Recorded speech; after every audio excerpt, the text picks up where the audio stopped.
자, 이어서 모닝타임즈 들어가 보겠습니다. 오랜만에 반등이 나온 뉴욕 증시인데요. 최원재 전문가 의견 들어보죠. 전문가님 안녕하세요. 안녕하십니까. 네. 시장의 분위기, 그러니까 주간으로 따지면 밀렸는데 이제 마지막만 좀 올라가는 그런 상황이잖아요. 어땠습니까? 일단 고용 지표가 발표가 됐는데 고용 호조에도 중국 봉쇄 완화 기대의 상승으로 좀 마감을 했는데요. 다우하고 나스닥, S&P 500 모두 1% 초반대의 상승세를 기록했습니다. 빅테크 주식들 중에서는 마이크로소프트, 알파벳이 3%대 상승을 기록했고요. 반도체 업종이 강세를 보였는데 엔비디아가 5.5% 상승, ASML이 6.5% 상승, 마이크론 테크놀로지가 5% 상승했고요. 마이크로칩 테크놀로지도 7.4% 상승, 원세미컨덕터, 스카이웍스 솔루션이 6.7% 상승했고, 반도체 장비 기업인 테러다인이 5.8% 상승, 역시 반도체 장비 기업인 램리서치, 어플라이드 머티리얼즈가 모두 6%대 강세를 나타냈습니다. 백신 업체인 모더나가 7.4% 상승했고요. 나이키 6% 상승, 우주항공 업체인 버진 갤럭틱 7.4% 상승했고, 자동차 부품 업체인 앱티보 6.5% 상승했고, 알루미늄 기업인 알코아 12.5% 상승했고요. 생명공학 업체인 버바이오 테크놀로지 17.7% 급등했고요. 히토류 관련 주식인 MP 머티리얼즈 8.7% 상승했고, 그다음에 제약바이오 업체인 일루미나가 6% 상승했고요. 금속 광물 업체인 프리포트 맥모란이라고 있는데 11.5% 급등했습니다. 구리 가격 급등으로 급등을 했고요. 스타벅스가 8.5% 상승했는데요. 호실적을 발표했습니다. 매출하고 EPS 모두 컨센서스 상회했고요. 매출 같은 경우 역대 최고치를 기록했습니다. 웨드부시 측에서는 목표가를 상향 조정했는데요. 92달러에서 96달러로 상향 조정했습니다. 그리고 아리스타 네트워크스라고 있는데 클라우드 네트워킹 솔루션 업체인데 7.2% 급등을 했고요. 파이퍼 샌들러 측에서는 목표가를 상향 조정했습니다. 126달러에서 164달러로 큰 폭으로 높여 잡았고요. 그리고 투자 의견은 비중 확대를 제시했고요. 아리스타 네트워크스의 강세는 매출하고 EPS 모두 이제 가이던스를 상향 조정했기 때문에 강세가 나타났습니다. 10월 비농업 부분 고용이 26만 1000명 증가를 했는데요. 시장 예상치는 20만 5천 명이었는데 예상치를 상회했고요. 다만 이제 실업률은 3.5%에서 9월에 이제 3.5%였는데 10월에 3.7%로 소폭 상승했고요. 지금 시간당 평균 임금 같은 경우는 9월에 5%, 전년 동월 대비 5%였는데 지금 10월 달에는 4.7%로 상승폭이 소폭 지금 둔화됐습니다. 보스턴 연은 총재 같은 경우에는 더 느린 금리 인상을 지지한다라고 얘기를 하고 있고요. 다만 이제 얼마나 올릴지가 관건이다라고 얘기를 하고 있습니다. 리치먼드 연은 총재도 금리 인상을 느리게 오래 하면은 최종 금리는 높아질 것이다라고 얘기를 하고 있고요. 시티 측에서는 지금 11월 FOMC 이후 증시가 지금 등락을 거듭하고 있지만은 지금 저가 매수로 당분간 증시는 상승할 것이다라고 얘기를 하고 있습니다. 네. 자, 우선 그럼 카테고리별로 나눠서 하나씩 좀 보겠습니다. 우선 미국 증시는 미국의 이런 고용 지표와 그리고 중국의 봉쇄 완화에 대한 기대감에 따라서 하나는 악재, 하나는 약간 호재 느낌으로 좀 들렸었는데요. 우선은 고용지표 관련해서 이번 지표에 대해서 어떻게 좀 평가하십니까? 일단은 고용지표는 여전히 탄탄하다라고 보고 있지만은 이제 실업률 같은 경우는 소폭 상승하고 있어가지고 네. 결국엔 빅테크 업체들도 이제 고용을 더 이상 하지 않고 구조조정을 하고 있고요. 그렇더라고요. 그럼 점점 더 이제 실업률은 조금 더 올라가지 않을까? 시간이 지나면은 좀 그렇게 보고 있고요. 전체적으로 아직까지 고용지표가 조금 더 일반 투자자들 그러니까 금리를 계속적으로 인상 사이클에서 어떻게 본다면은 고용이 조금 그러니까 피벗에 대한 기대감을 주려면은 아직까지는 조금 시간이 걸린다라고 보고 있습니다. 네, 이런 금리 인상에 대한 기조가 꺾이는 것, 이것은 아직은 좀 시간이 필요하다 이렇게 얘기를 해주셨습니다. 자, 그런 가운데 비철금속 시장도 그렇고 미국 시장 자체의 중국 봉쇄 완화 기대감이 좀 크게 움직였던 것 같은데요. 말씀해 주셨던 게 소재 중에 구리도 있었고 히토류나 알루미늄 다 그런 맥락으로 이해를 했습니다. 그래서 오늘 국내 증시에서도 이것과 관련된 종목들이 잘 갈 수 있을지 아니면은 이제는 다 갔다 이렇게 볼 수 있는지 그런데 궁금합니다. 이게 예. 어제 이제 그 국제유가도 WTI 기준으로 한 5% 정도 많이 상승했고 올랐죠? 예. 구리 가격도 한 6% 넘게 상승했고요. 네. 뭐 좀 전에 말씀하신 대로 원자재 가격 강세가 결국엔 중국 봉쇄 기대 완화 때문에 그랬거든요. 그렇죠. 그런데 결국에는 일요일 어제 밤 늦게 중국 측에서는 제로 코로나 정책 유지할 것이다, 변함없을 것이다라고 얘기를 하면서 이 시장이 앞으로 어떻게 될 것인지는 뭐 오늘이라든가 며칠 좀 더 지켜봐야 될 것으로 보고 있어요. 그렇군요.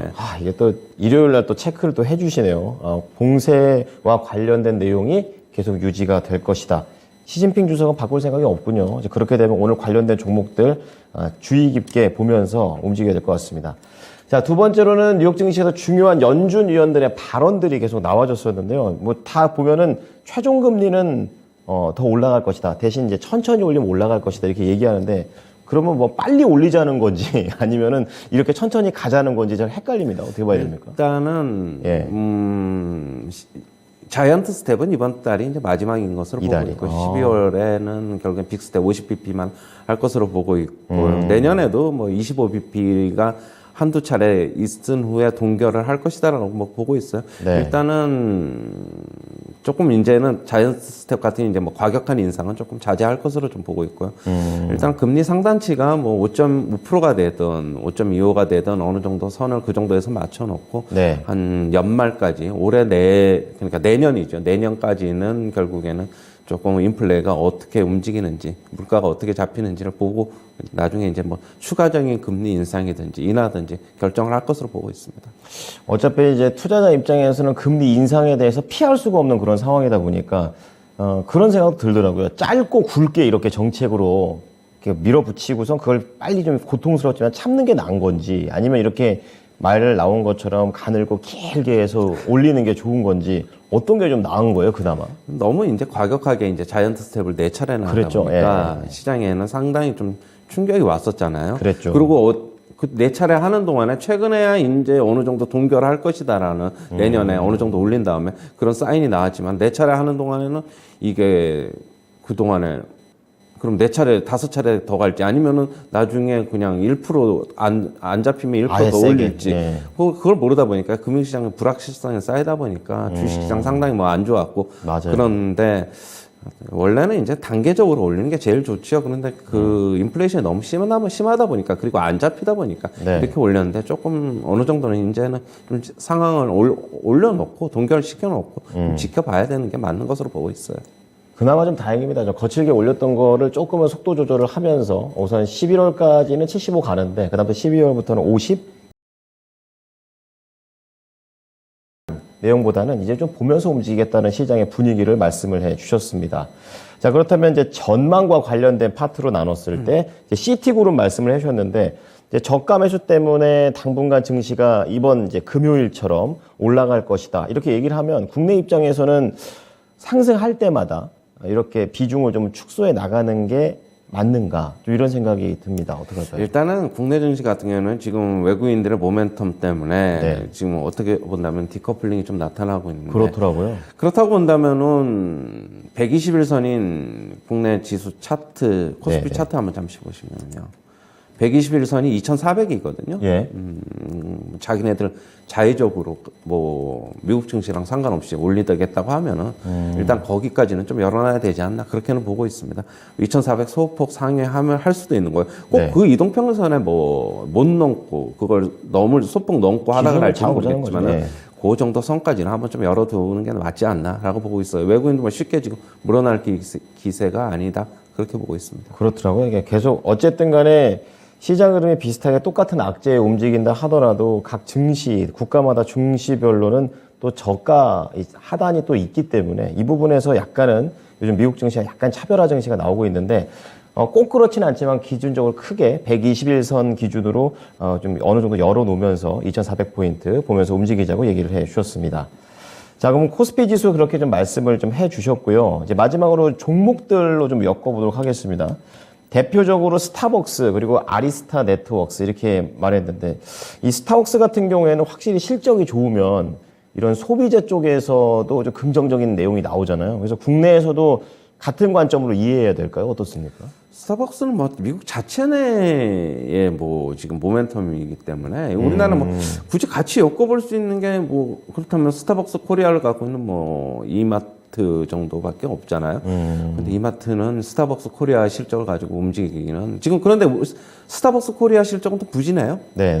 그래가지고 뭐 영업이익률도 5% 정도밖에 안 나오고 그래가지고. 뭐 그거는 좀 같이 연동시키는 그렇고 스타벅스를 뭐 미국 증시에서 특징주로 갖고 나온 거는 뭐 워낙 뭐 실적이 좋았고 그 다음에 뭐 그동안에 중국 쪽에서의 그 다음에 실적이 안 좋아가지고 그랬죠. 네, 조금 그랬죠. 영향이 있었는데 지금 미국 쪽에서의 이번 실적이 미국 쪽에서의 굉장히 좀 호조가 때문에 지금 실적이 좋았던 것으로 보고 있어요. 그렇다고 본다면 스타벅스 같은 경우에는 조금 소비 타격에 영향을 좀 덜 받는 게 아닌가 좀 그렇게 보고 있습니다. 네, 말씀을 들어보니까 실적이 뭐 그런 말 있잖아요. 실적이 잘 나오면 어쨌든 종목은 간다 뭐 이런 식으로 얘기하는 그런 의견들도 있지만 자체적으로 그 세부적인 실적이 왜 잘 나왔는지를 좀 체크해 보면서 구체적으로 좀 접근을 해야 봐야 되는 그런 사례인 것 같습니다.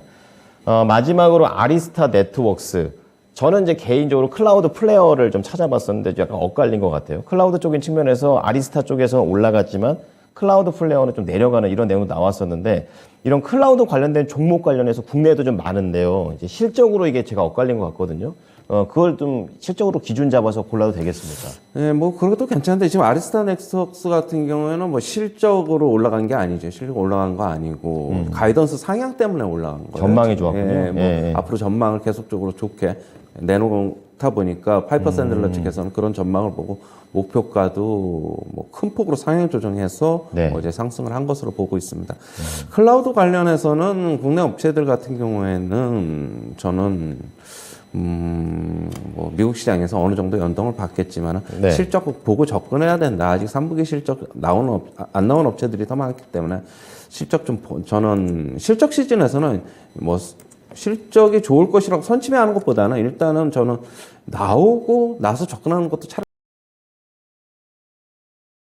차라리면은 굳이 뭐 실적 전에 상승했다가 뭐 뉴스 나오고 파는 것보다 차라리 실적 그 이후에 좋은 실적 발표하고 뭐 그 이후에 4분기도 괜찮을 것 같으면 4분기까지 또 실적 발표 기간이 있으니까 또 상승할 수 있거든요. 그렇죠. 저는 오히려 불확실성을 좀 피한 다음에 접근하는 게 맞지 않나 그렇게 보고 있습니다. 그렇군요. 이제 단순히 이 클라우드 종목에 대해서 이게 성장주고 금리 인상 시기니까 무조건 안 좋다 이렇게 접근하기보다는 또 종목별로 실적을 본 다음에 보고 난 다음에 접근하고 또 4분기 전망까지 괜찮다 이렇게 얘기가 나오면 이런 기준에 충족한 종목들은 성장주 중에서도 괜찮을 것 같다는 생각이 듭니다. 자, 그렇다면 오늘 우리 증시 월요일을 좀 맞이하고 있는데요. 어떻게 전망하십니까?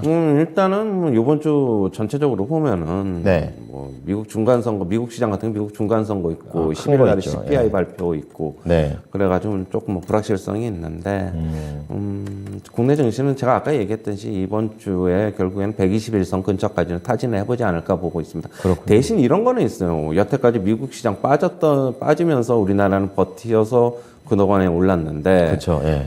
오히려 미국 시장 상승이 차익 실현할 수 있는 기회가 오히려 그런 투자자들도 있을 것이라고 보고 있어요. 그렇다고 본다면은 지수의 뭐 큰 폭으로 상승보다는 네. 저는 5일선 지지하면서 뭐 소폭 상승하지 않을까 그렇게 보고 있습니다. 그렇군요. 이제 어떻게 보면 호재도 있고 자체적으로 또 미국 증시들이 버틴 것도 있기 때문에 이게 또 수급적으로 악재가 될 수도 있다라고 얘기를 좀 해주시고 있습니다. 자, 우선 중간 선거 CPI 이쪽 좀 지켜봐야 될 것 같고요. 그리고 우리 증시는 오늘 5일선 기준으로 체크해 보면서 대응해 보시기를 권고해 드립니다. 자, 오늘 레슨 잘 참고하겠습니다. 고맙습니다. 네, 감사합니다. 네, 지금까지 개장 전 모닝타임즈 최원재 전문가의 의견이었습니다.